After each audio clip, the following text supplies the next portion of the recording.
నమస్కారం. Greater Guntur voice news కి స్వాగతం. హెడ్లైన్ చూద్దాం.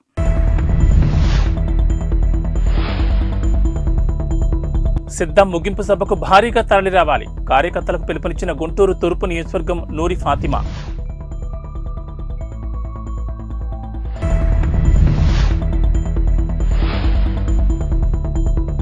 బాపట్లలో మార్చి 3న మాలల సింహగర్జన. రాజకీయాల్లో మాలలకు ప్రాధాన్యత కల్పించాలి. మల్లెల వెంకట్రావు పిలుపు.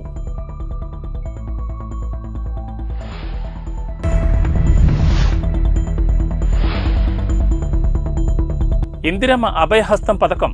ప్రాంతీయ పార్టీలు బీజేపీకి తొత్తులుగా మారాయి. మస్తాన్ వలి విమర్శలు.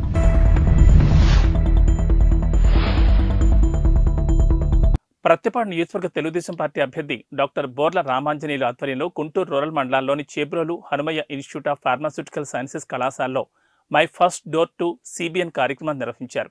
ఈ కార్యక్రమంలో రామాంజనేయులు మాట్లాడుతూ ఓటు దాని యొక్క ప్రాముఖ్యతను గురించి విద్యార్థులకు వివరించారు. తెలుగుదేశం పార్టీ హయాంలో జరిగిన అభివృద్ధిని విద్యార్థులకు వివరించారు.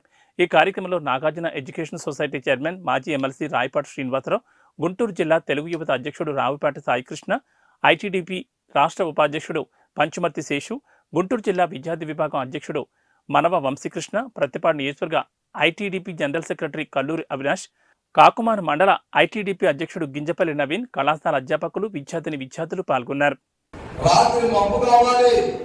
గ్రామాల్లో మబ్బు అయితే చెంబు తీసుకొని వెళ్తారు. మరి మధ్యలో వస్తే పగలు వస్తే చెప్పండి. అంటే మరి ఎవరు ఆలోచించాలా? చంద్రబాబు నాయుడు ఎందుకు ఆలోచించాడు?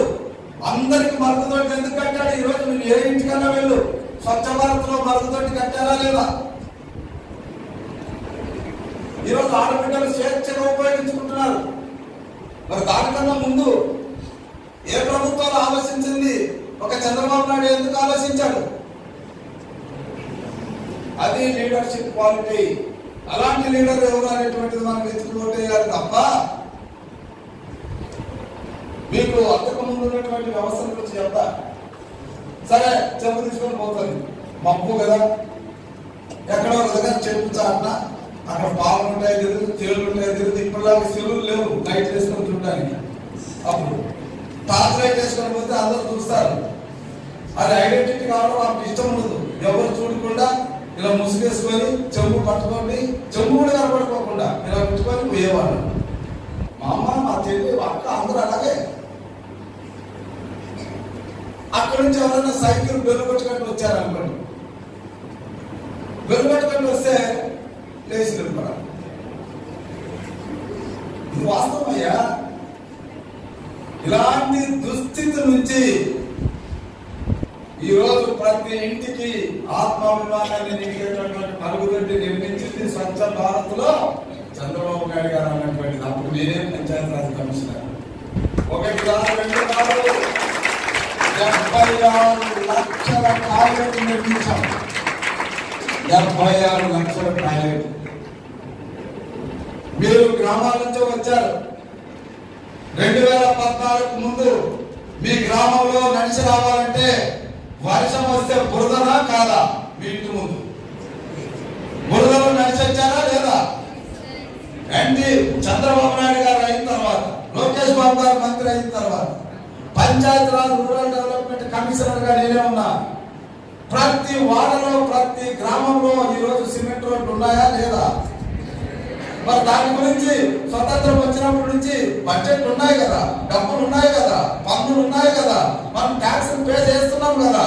ఎవ్వరు ఎందుకు ఆలోచించలేదు? మనము మట్టి రోడ్లలో నడుస్తున్నాము, బురద నేలలో నడుస్తున్నారు, పిల్లలు బయటకు వెళ్ళేటప్పుడు జారి కింద పడుతున్నారు అన్నటువంటి ఆలోచన ఎందుకు ఎవరికి రాలేదు?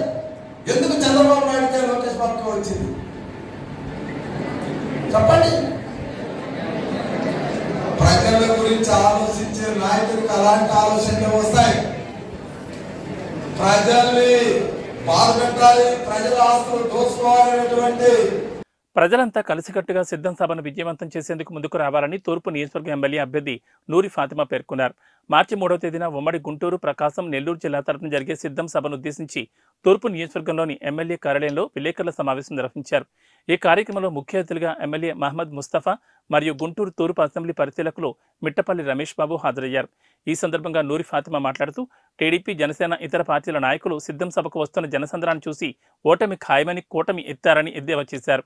నియోజకవర్గం పరిధిలోని ప్రజలంతా సభను విజయవంతం చేయాలని ఆమె కోరారు. ఈ కార్యక్రమంలో అంజుమాన్ గుంటూరు జిల్లా కమిటీ అధ్యక్షులు అబ్దుల్ కర్నుమ, నరసరావుపేట అసెంబ్లీ పరిశీలకులు గులాం రసూల్ మరియు పార్టీ ముఖ్య నాయకులు వాకా శ్రీనివాసరెడ్డి, తోట ఆంజనేయులు, మద్దిరెడ్డి సుధాకర్ రెడ్డి, మహిళా నాయకులు కృష్ణ బలిజ కార్పొరేషన్ చైర్మన్ కోలా భవానీ, మనోరంజని, వైఎస్ఆర్సీపీ నియోజకవర్గ కార్పొరేటర్లు, వివిధ శాఖల చైర్పర్సన్లు, డైరెక్టర్లు, క్లస్టర్ ఇన్ఛార్జీలు, వార్డు ప్రెసిడెంట్లు పాల్గొన్నారు. మరి సిద్ధం సభకి మనం ఎలా సంసిద్ధంగా ఉండాలి, ఎలా సిద్ధంగా మనం అందరం కలిసికట్టుగా వెళ్ళాలి అని చెప్పి మరి ఈరోజు గుంటూరు తూర్పులో ఎమ్మెల్యే ముస్తఫా గారి ఆధ్వర్యంలో, అలాగే మరి రమేష్ అన్న ఇక్కడ అబ్జర్వర్గా వేయడం జరిగింది, ఆధ్వర్యంలో జరుగుతుంది. మొదటి మరి అందరం కలిసి దిశానిర్దేశం, మనం అందరం కలిసికట్టుగా ఎలా వెళ్ళాలి, ఎలాగా మనం సిద్ధం ప్రోగ్రామ్ని సక్సెస్ఫుల్గా చేయాలి అని చెప్పి మీరు చూసుకుంటే దాదాపుగా 3 చోట్ల కూడా సిద్ధం ప్రోగ్రామ్ సక్సెస్ఫుల్గా జరిగింది. దాదాపుగా 14 లక్షల మంది మరి జనాభా రావడం జరిగింది. దాంతోనే అర్థమవుతుంది రాబోయే కాలంలో జగన్మోహన్ రెడ్డి గారి వెంట ఎలా సైన్యం ఉంది అని చెప్పడానికి ఒక నిదర్శనం. ఎప్పుడూ లేనట్టుగా ఉమ్మడి రాష్ట్రంలో కానీ లేకపోతే మన విభజన జరిగిన తర్వాత కూడా ఇలాంటి సభలు ఎప్పుడు జరగలేదు అని చెప్పి దేశం మొత్తం చర్చించుకుంటుంది. ఎక్కడ నలుమూలలో జగన్మోహన్ రెడ్డి గారికి ఎంత ఆ ప్రజా ఆదరణ ఉంది, అసలు అంతమందిలో జగన్మోహన్ రెడ్డి గారు మన ప్రణాళికలు, మనం ఎలా వెళ్ళాలి, మనం ఎలా సిద్ధంగా ఉండాలి. ఎందుకనంటే ఎంతోమంది పొత్తులు పెట్టుకొని వస్తున్నారు. వాళ్ళ భయం ఏంటి అనంటే జగన్మోహన్ రెడ్డి గారు ఖచ్చితంగా రానున్న రోజుల్లో 2024లో మళ్ళీ సీఎం అవుతారు అని చెప్పి మళ్ళీ భూస్థాపితం అయిపోయింది మా పార్టీలు, లేకపోతే అసలు మనం కనిపించమని చెప్పి వాళ్ళకు ఒక భయం పట్టుకుంది. కాబట్టే వాళ్ళందరూ పొత్తులు పెట్టుకొని వస్తున్నారు. నేను సింగిల్గానే వస్తున్నా అని చెప్పి జగన్మోహన్ రెడ్డి గారు చెప్పడం జరిగింది.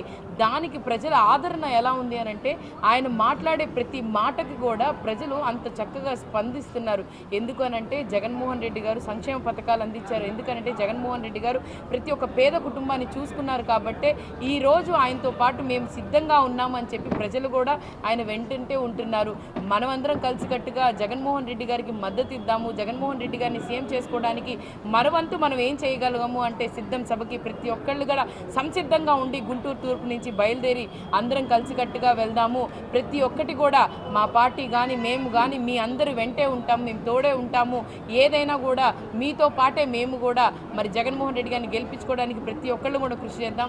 రాజశేఖర రెడ్డి గారు ఏ విధంగా పరిపాలించారో దానికన్నా మిన్నగా ప్రయత్నాలు చేస్తూ మరి రాబోయే కాలంలో ఈ రాష్ట్రంలో పేదరికం ఉండకూడదు, ఒక మార్పు కావాలి అనే ఉద్దేశంతో ఆయన చేస్తూ రాబోయే తరానికి పునాదులు వేస్తూ ముందుకు వెళ్తున్న ముఖ్యమంత్రి గారికి నా అభినందన తెలియజేస్తూ, అందుకనే ప్రజలందరూ కూడా రాబోయే కాలంలో మన ముఖ్యమంత్రి జగన్మోహన్ గారిని మరి ముఖ్యమంత్రి చేయవలసిందిగా ప్రతి ఒక్కరిని కోరుకుంటూ, మరి రాబోయే కాలంలో ఎందుకంటే ఇలాంటి ముఖ్యమంత్రి మరి మనకు దొరకడం అనేది చాలా చాలా ఆనందం.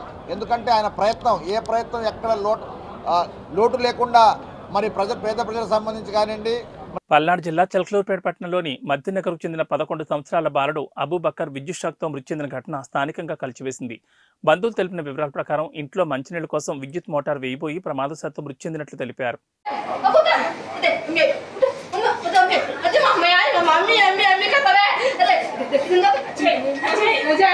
ఎస్సీ వర్గీకరణను వ్యతిరేకిస్తూ మాల మహాసభ అధ్యక్షులు మల్లెల వెంకటరావు ఆధ్వర్యంలో బాపట్ల క్రిస్టియన్ భవన్ నందు మార్చి 3వ తేదీన మాలల సింహగర్జన పేరుతో సభ నిర్వహిస్తున్నట్లు మాల మహాసభ వ్యవస్థాపక అధ్యక్షులు మల్లెల వెంకటరావు తెలిపారు. మంగళవారం గుంటూరు లాడ్జ్ సెంటర్లో అంబేద్కర్ విగ్రహానికి పూలమాలలు వేసి నివాళులర్పించిన అనంతరం సభకు సంబంధించిన పోస్టర్ను వివిధ దళిత నాయకుల ఆధ్వర్యంలో ఆవిష్కరించారు. ఈ సందర్భంగా వారు మాట్లాడుతూ ఎస్సీ వర్గీకరణకు మద్దతు తెలుపుతున్న రాజకీయ పార్టీలకు తగిన రీతిలో బుద్ధి చెప్పేందుకు మాలలందరూ ఐక్యంగా పనిచేయాలని, రాజ్యాంగ విరుద్ధమైన ఎస్సీ వర్గీకరణను అన్ని రాజకీయ పార్టీలు కూడా మద్దతు తెలపడం స్వార్థం కోసమే అవుతుందని, రాజ్యాంగాన్ని గౌరవిస్తూ రాజ్యాంగ విలువలను కాపాడాల్సిన బాధ్యత ప్రతి ఒక్కరిపై ఉందని, అటువంటి ఎస్సీ వర్గీకరణను వ్యతిరేకిస్తూ మాలల యొక్క ఐక్యతను చాటి చెప్పే విధంగా ఎస్సీ వర్గీకరణను అడ్డుకునేందుకు ప్రతి ఒక్కరూ ముందుకు రావాలని పిలుపునిచ్చారు. ఈ కార్యక్రమంలో మాల ఐక్య సేవా సమితి అధ్యక్షులు బండ్లమూడి స్టాలిన్ బాబు, చారువాక యూత్ సొసైటీ అధ్యక్షుడు డేవిడ్ విలియమ్స్, మాల మహానాడు నాయకులు సుధాకర్, భాస్కర్ తదితరులు పాల్గొన్నారు. అందరికీ జై భీమ్. నేను మల్లెల వెంకట్రావు, ఫౌండర్ ప్రెసిడెంట్ మాల మహాసభ. ఈరోజు బాపట్లలో 3వ తేదీన మార్చి 3 ఆదివారం జరుగుతున్న షెడ్యూల్ కులాల రిజర్వేషన్ల వర్గీకరణ వ్యతిరేక మాలల సింహగర్జన జరగబోతూ ఉంది. ఈ మాలల సింహగర్జన ముఖ్య ఉద్దేశం సుప్రీంకోర్టులో వర్గీకరణ కేసు జరుగుతున్న నేపథ్యంలో రాష్ట్రంలోనూ దేశంలో ఉన్న బీజేపీతో సహా అన్ని రాజకీయ పార్టీలు మాలల్ని రిజర్వేషన్ల లిస్టు నుంచి తొలగించాలని, మాల ఉద్యోగులకు రాజకీయ నాయకులకు క్రీమీ లేయర్ వర్తింపజేయాలని, అదేవిధంగా ఆంధ్రప్రదేశ్లో ఉన్న రాజకీయ పార్టీలన్నీ కూడా ఉన్న ఎస్సీ జనాభాలో 70% పైగా మాల జనాభా ఈ రాష్ట్రంలో ఉంటే వైఎస్ఆర్సీపీ పార్టీ, తెలుగుదేశం పార్టీ, జనసేన పార్టీలు కూడా వాళ్ళ రాజకీయ లబ్ధి కోసం రాజకీయంగా మాలల్ని సమూలంగా అణిచివేయాలనే ఉద్దేశంతో మాదిగలకు ఎక్కువగా టిక్కెట్లు ఇచ్చి మాలల రాజకీయ అవకాశాలని సర్వనాశనం చేస్తూ ఉన్నారు. వీటికి నిరసనగా రేపు అన్ని రాజకీయ పార్టీలు, అన్ని పార్టీల్లో జనసేనతో సహా అన్ని రాజకీయ పార్టీలు కూడా 70% సీట్లు మాల ఆయా పార్టీల్లో ఉన్న మాల కుల ప్రతినిధులకి, ఆయా పార్టీల నాయకులకి కేటాయించాలని మేము డిమాండ్ చేస్తూ ఉన్నాం. అట్లాగే తిరుపతి, చిత్తూరు, అమలాపురం, బాపట్ల ఈ 4 పార్లమెంటు నియోజకవర్గాల్లో కూడా 80% మాలలు ఉన్నారు. ఈ 80% ఉన్న మాలలు ఉన్న వాళ్ళకి అన్ని రాజకీయ పార్టీలు ఎంపీ టికెట్లు ఇవ్వాలని డిమాండ్ చేస్తూ ఉన్నాం. అదేవిధంగా రాజకీయ లబ్ధి కోసం ప్రధానమంత్రి మోడీ సుప్రీంకోర్టులో వర్గీకరణ కేసు జరుగుతూ ఉండగా నేను పెద్ద మాదిగనవుతాను, వర్గీకరణ కట్టుబడి ఉన్నాను అని చెప్పి వేదికల మీద బహిరంగ ప్రకటనలు ఉపన్యాసాలు ఇస్తూ సుప్రీంకోర్టు రాజ్యాంగ ధర్మాసనాన్ని ప్రభావితం చేయాలని ప్రయత్నం చేస్తూ ఉన్నాడు. మోడీ గారికి మేము విన్నవించేది ఏంటంటే, ఒక ప్రధానమంత్రి స్థాయిలో ఉన్న మీరు ఆ పదవి ప్రతిష్ట దిగజార్చి వివాదం కోర్టులో ఉన్నప్పుడు మాట్లాడటం ప్రధానమంత్రి హోదాకి తగదు అని చెప్పి మేము చెప్తా ఉన్నాం. అట్లాగే ఈ రాష్ట్రంలో ఉన్న రాజకీయ పార్టీలు, ఇక్కడున్న జగన్మోహన్ రెడ్డి ప్రభుత్వం ఇక్కడ ఉన్న మాలలకు వ్యతిరేకంగా వర్గీకరణ కోసం రవీందర్ అనే న్యాయవాదిని ప్రభుత్వ ఖర్చులతో నియమించి పంపించింది. తెలంగాణలో ఉన్న కాంగ్రెస్ ప్రభుత్వం సిద్ధార్థ లుధ్రాని 2.5 కోట్లు ఇచ్చి సిద్ధార్థ లుధ్రాని వినియోగించింది. కాబట్టి ఆంధ్ర తెలంగాణలో ఉన్న మాలల్లారా, ఇక్కడున్న తెలుగుదేశం కానీ, బీజేపీ కానీ, కాంగ్రెస్ కానీ, ముఖ్యంగా మాలల ఓట్లతో గద్దెనెక్కిన వైఎస్ఆర్సీపీ పార్టీ కూడా మాలలకు వ్యతిరేకంగా ఉన్నారు. అది గుర్తు తెచ్చుకోండి. మనం భవిష్యత్తులో రాజకీయంగా మనల్ని అణిచివేసే కుట్ర జరుగుతుంది. ఆ కుట్రలను ఎదుర్కోవాలంటే మాలల సింహగర్జనకు రాష్ట్రంలో 2 రాష్ట్రాల్లో ఉన్న మాల మహానాడులు జాతీయ అధ్యక్షులుగా ఉన్నవాళ్ళు జి చెన్నయ్య, అరుణ్ కుమారు, అట్లాగే అలగా రవికుమారు, బండ్లమూడి స్టాలిను, విప్పర్ల భాస్కర్, ఇలా అన్ని సంఘాల నాయకులు దాదాపుగా 40 మంది మాల మహానాడుల రాష్ట్ర జాతీయ నాయకుల ఆధ్వర్యంలో జరుగుతుంది. కాబట్టి ఈ లక్షలాదిగా బాపట్ల మార్చి 3వ తారీఖు సభకు తరలి వచ్చి ఈ సభను జయప్రదం చేసి మాల జాతి, మాల కుల దమ్ముని మనం ప్రకటించి ఈ రాజకీయ పార్టీలకు బుద్ధి చెప్పేందుకోసం తరలి రావాల్సిందిగా పిలిపిస్తా ఉన్నాం. హలో మాల, హలో మాల, హలో మాల. మాల ఐక్య సేవా సమితి తరఫున మేము కూడా భారీ ఎత్తున జనాలు తీసుకుని వెళ్ళడం జరుగుతూ ఉంది. అయితే ఈ రాజకీయ ప్రభుత్వాలు గుర్తుపెట్టుకోవాలి, ఎవరికి ఓటేసినా మోడీ ఖాతాలో పోయేలా ఓటేసే పార్టీలు మనం ఓడించాలని, ఆ ఓడించినప్పుడే మాలలకు న్యాయం జరుగుతుందని, మాలలందరూ ఓటేసే ముందు కూడా ఆలోచించుకొని ఓటేయాలి. లేకపోతే మాలలకు అన్యాయం జరిగింది. మాలల మీద ఎవరు పెట్టిన కుట్ర ఆలోచనలు చేస్తూ ఉన్నారు, మాలల మీద రాజకీయం చేస్తూ ఉన్నారు. కాబట్టి మీరు ఓటేసే ముందు ఒకసారి ఆలోచించండి, ఆలోచించి ఓటేయండి. లేకపోతే మీరు ఆలోచించకపోతే మన భవిష్యత్తు నాశనం అయింది. ఈ రాజకీయ పార్టీలు నాశనం చేసే క్రమంగా ఉన్నారు. దయచేసి మీరు అర్థం చేసుకోండి. నా మాల సోదరులారా, రేపు అందరూ కలిసి 3వ తారీఖు విజయవాడ మీటింగ్కి హాజరవ్వండి. హాజరయ్యే మీటింగ్ విజయవంతంగా చేయండి. బాపట్ల విజయవంతం చేయండి. దానికి జయప్రదం చేయడానికి కోరుకుంటూ మాలైక్య సేవా సమితి నేను కూడా దానిలో మీటింగ్లో పాల్గొనడానికి చేస్తూ జై భీమ్. దేశంలో ఆర్థిక రుగ్మతలను తొలగించడానికి తమ పార్టీ అధికారంలోకి వచ్చిన వెంటనే ఇందిరమ్మ అభయహస్తం పథకాన్ని ప్రవేశపెట్టబోతున్నామని Congress party state working president Mastan Vali వెల్లడించారు. కాంగ్రెస్ పార్టీ జిల్లా కార్యాలయంలో మంగళవారం పార్టీ నాయకులతో కలిసి మస్తాన్ వలి మాట్లాడారు. ప్రధాని మోడీ దేశాన్ని ధనిక వర్గాలకు తాకట్టు పెట్టే ప్రయత్నం చేస్తున్నారని, ఇందిరమ్మ స్ఫూర్తితో కాంగ్రెస్ పార్టీ అనేక పథకాలను ప్రవేశపెట్టబోతోందని చెప్పారు. ప్రాంతీయ పార్టీలన్నీ బీజేపీ ప్రభుత్వానికి తొత్తులుగా మారాయని విమర్శించారు. పార్టీ నాయకులు ఈశ్వరరావు, వణుకూరు శ్రీనివాసరెడ్డి, ఉస్మాన్, కొరివి వినయ్ కుమార్ ఈ సమావేశంలో పాల్గొన్నారు. భారత ప్రజానికం పేదరికంతో లేదా ప్రకృతి వైపరీత్యాల వద్ద విలవిలలాడుతూ ఉంటే, మరి అట్లానే మీకు అందరికీ తెలుసు, మొన్నటి రోజున కరోనా పేరు మీద భారత జాతి అతలాకుతలం అవుతున్నటువంటి పరిస్థితిలో, మనల్ని కాపాడాల్సినటువంటి పరిస్థితిలో మన ఇంజక్షన్లు కూడా విదేశాలకు తీసుకెళ్ళి మరి విదేశాల్లో డబ్బులు కొట్టుకున్నటువంటి ప్రధానమంత్రి దుర్మార్గ ఆలోచన విధానానికి వ్యతిరేకంగా ప్రతి పేద కుటుంబానికి నెలకు 5,000 రూపాయలు ఇస్తే కొంత వాళ్ళకి ఉపశమనం కలిగిద్ది. ఇవాళ ఈ దుర్మార్గ రాజకీయ విధానాల వల్ల భారత జాతి 60% దారిద్ర్యపు రేఖలో కింద ఉన్నటువంటి పరిస్థితుల్లో వాళ్ళందరినీ ఆదుకోవాలి. వాళ్ళందరితో ఉన్నాం. 5 గ్యారెంటీలు రాబోతూ ఉన్నాయి.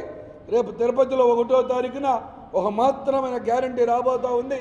మరి మార్చి మొదటి వారంలో గుంటూరులో కూడా ఒక పెద్ద ఎత్తున గ్యారెంటీ కార్యక్రమాన్ని కాంగ్రెస్ పార్టీ ఎన్నికలు దృష్టిలో పెట్టుకొని, ఇదేదో దొంగ మేనిఫెస్టోలాగా మిగతా బీజేపీ, తెలుగుదేశం, జగన్ పార్టీలాగా దొంగ మేనిఫెస్టోలు పెట్టదు. కాంగ్రెస్ పార్టీ మాట ఇచ్చిందంటే మాటకు కట్టుబడి ఉన్నటువంటి పరిస్థితి. రాహుల్ గాంధీ గారు ఒకటే మాట చెప్పారు, కాంగ్రెస్ అధికారంలోకి వస్తే మొట్టమొదటి సంతకం ప్రత్యేక హోదా మీద పెట్టి తెలుగు గడ్డ మీద కాలు పెడతాననేటువంటి మాటని ఈ సందర్భంగా గుర్తు చేస్తూ 5 గ్యారెంటీలు రాబోతూ ఉన్నాయి. ఈ 5 గ్యారెంటీలు ఆంధ్ర రాష్ట్రం యొక్క దారిద్ర్యంలో రేఖలో కింద ఉన్నటువంటి ప్రజానికానికి అందరినీ కూడా ఒక ధైర్యాన్ని, స్థైర్యాన్ని ఇవ్వబోతుందని చెప్పి మీ ద్వారాగా ఈ రాష్ట్ర ప్రజలకు తెలియజేస్తా ఉన్నాను. రాష్ట్రంలో జగన్ రెడ్డి అరాచకాలకు క్రీడాకారులు కూడా బలైపోతున్నారు అనడానికి ఆంధ్ర క్రికెట్ జట్టు ఆటగాడు, రంజీ టీం కెప్టెన్గా వ్యవహరించిన హన్మ విహారీ సోషల్ మీడియాలో చేసిన వ్యాఖ్యలే నిదర్శనమని టీడీపీ పొలిట్ బ్యూరో సభ్యులు, మాజీ మంత్రి కొల్లు రవీంద్ర తెలిపారు. గుంటూరు జిల్లా మంగళగిరిలోని పార్టీ జాతీయ కార్యాలయంలో మంగళవారం ఆయన విలేకరులతో మాట్లాడారు.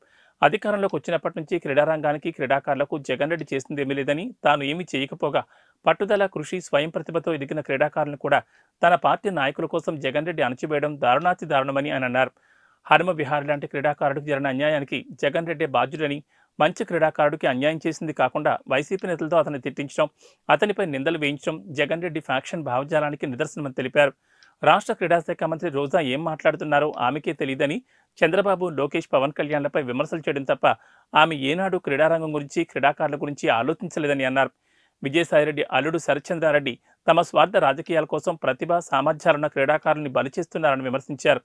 160 కోట్లకు పైగా డిపాజిట్లు ఉండాల్సిన ఆంధ్ర క్రికెట్ అసోసియేషన్లో నేడు కేవలం 20 కోట్లు మాత్రమే ఉండడానికి కారణం వారు చేసిన దోపిడీ కాదా అని అన్నారు. ఈ సైకో ప్రభుత్వం చివరికి క్రీడాకారులను కూడా వదలట్లేదనే దానికి ఇది ఒక నిదర్శనం. స్వచ్ఛందంగా వాళ్లే, ఈ ప్రభుత్వంలో ఎక్కడా కూడా ఈ రాష్ట్రంలో క్రీడాకారులను ప్రోత్సహించినటువంటి సందర్భం లేదు. ఇవాళ వాళ్ళల్లో వాళ్ళు ఉన్నటువంటి టాలెంట్తో పైకి వచ్చినటువంటి వ్యక్తుల మీద కూడా స్వార్థ రాజకీయాల కోసం, ఒక నాయకుడి కోసం, ఒక నాయకుడి కుమారుడి కోసం, ఒక బంగారు భవిష్యత్తుగా ఆంధ్ర రాష్ట్రాన్ని పరువు నిలబెట్టే వ్యక్తిగా హనుమ విహారీ లాంటి ఒక ఉత్తమమైనటువంటి క్రీడాకారుడిని ఇవాళ బలి తీసుకున్నారంటే నిజంగా ఇది చాలా సిగ్గుచేటుగా భావిస్తూ ఉన్నాం. ఇవాళ అతని పైన మళ్ళీ వైసీపీ నాయకులు ప్రెస్ మీట్లు పెట్టి అతను ఒక తిరుగుబోతు, తాగుబోతు, గంజాయి వాడతాడు, ఈ రకంగా ప్రెస్ మీట్లు పెట్టించి జగన్మోహన్ రెడ్డి వైసీపీ నాయకులతో మాట్లాడిస్తూ ఉన్నారంటే ఎంత దురదృష్టం. మీరు క్రీడల్ని ప్రోత్సహించరు, ఆంధ్ర రాష్ట్రంలో క్రీడాకారులను ప్రోత్సహించరు, స్టేడియంస్ అన్నీ ఆక్రమించుకున్నారు, స్టేడియంలన్నీ కూడా ప్రైవేట్ పరం చేశారు. ఇవాళ ఎక్కడన్నా వెళ్ళి ఆడదామన్నా కూడా ఫీజులు కట్టుకోవాల్సినటువంటి పరిస్థితి. క్రీడాకారులు డబ్బులు కట్టుకుని అందులో ప్రాక్టీస్ చేసుకోవాల్సినటువంటి దౌర్భాగ్య స్థితికి వాళ్ళ ప్రైవేట్ సంస్థలకు నువ్వు అప్పచెప్పావు. మీ స్వార్థం కోసం, మీ దోపిడీ కోసం. నిజంగా ఇది క్రీడాశాఖ మంత్రి ఉన్నారు, ద గ్రేట్ రోజమ్మ గారు. ఆవిడ ఏం మాట్లాడతారో ఆవిడకే తెలీదు. క్రీడాశాఖ మంత్రి చంద్రబాబు నాయుడు గారిని తిట్టడమో, పవన్ కళ్యాణ్ గారిని తిట్టడమో, లోకేష్ గారిని తిట్టడమో తప్ప యువతకి ఈ రాష్ట్రంలో కావాల్సినటువంటి క్రీడల్ని ప్రోత్సహించుకోవడానికి తీసుకోవాల్సినటువంటి కార్యక్రమాలు పట్టించుకోరు. ఇవాళ ఇదే ఆంధ్ర క్రికెట్ అసోసియేషన్ ఎంతోమంది పెద్దలు లీడ్ చేసినటువంటి ఆంధ్ర క్రికెట్ అసోసియేషన్ని ఇవాళ విజయసాయి రెడ్డి గారు, వాళ్ళ అల్లుడు శరత్ చంద్రారెడ్డి గారు లీడ్ చేస్తూ ఈ రకంగా రాజకీయాల కోసం, మీరు స్వార్థ రాజకీయాల కోసం క్రీడలను కూడా బలిపెడతా ఉన్నారంటే నిజంగా ఇది చాలా చాలా ఈ ఆంధ్ర రాష్ట్రం ఏమైపోతా ఉందా, యువత ఏమైపోతారా అన్నారని చెప్పి ఇవాళ నిజంగా చాలా భయం వేస్తూ ఉంది.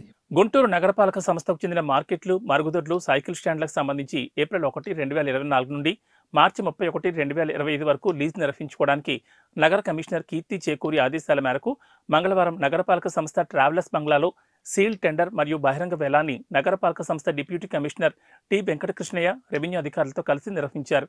ఈ సందర్భంగా డిప్యూటీ కమిషనర్ మాట్లాడుతూ నగరపాలక సంస్థకు చెందిన 19 ప్రాంతాల్లోని మరుగుదొడ్లు, సైకిల్ స్టాండ్లు, మార్కెట్లకు సీల్ టెండర్ మరియు బహిరంగ వేలం చేపట్టగా 13 ప్రాంతాల్లో టెండర్దారులు పాల్గొని టెండర్ దాఖలు చేశారని, మరో 6 ప్రాంతాల్లో టెండర్ దాఖలు చేయలేదని తెలిపారు.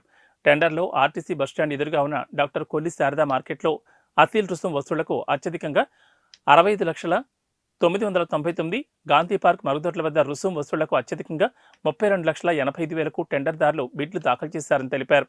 తదుపరి కమిషనర్ అనుమతి, స్థాయి సంఘం ఆమోదం మేరకు తదుపరి చర్యలుంటాయని తెలిపారు. కొల్లి శారద హోల్సేల్ కూరగాయల మార్కెట్లో అసీలు, గాంధీ పార్క్ మరుగుదొడ్లకు, విజ్ఞాన మందిరం రోడ్లోని మరుగుదొడ్లు, వెన్లాక్ మార్కెట్ సెల్లార్లోని సైకిల్ స్టాండ్, పాల ఆసుపత్రి వద్ద కూరగాయల మార్కెట్లలో రుసుం వసూళ్లు, పచ్చగడ్డి మార్కెట్, అరండల్పేట మెయిన్ రోడ్ తహసీల్దార్ వద్ద మరుగుదొడ్లు, నాస్ సెంటర్ వద్ద మరుగుదొడ్లు, గాంధీ పార్క్లో క్యాంటీన్, బండ్ల బజార్ మరుగుదొడ్లు, కృష్ణ పిక్చర్ ప్యాలెస్ వద్ద మరుగుదొడ్లు, ఎన్టీఆర్ బస్టాండ్ వద్ద మరుగుదొడ్లు, డాక్టర్ కొల్లి శారద కూరగాయల మార్కెట్ మరుగుదొడ్ల నిర్వహణకు టెండర్దారులు పాల్గొన్నారని తెలిపారు. ఏబీ బులెటిన్ విశేషాలు. నమస్కారం.